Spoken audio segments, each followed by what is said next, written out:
ស្ដីអ្នកទាំងអស់គ្នាជាទីស្រឡាញ់រាប់អាន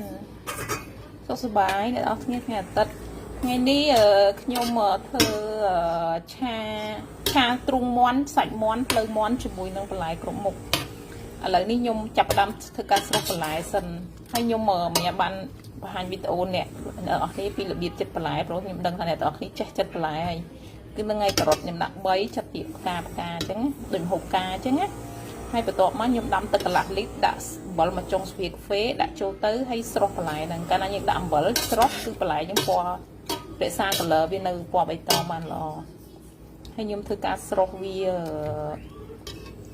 ហើយ3 4នាទីទៅ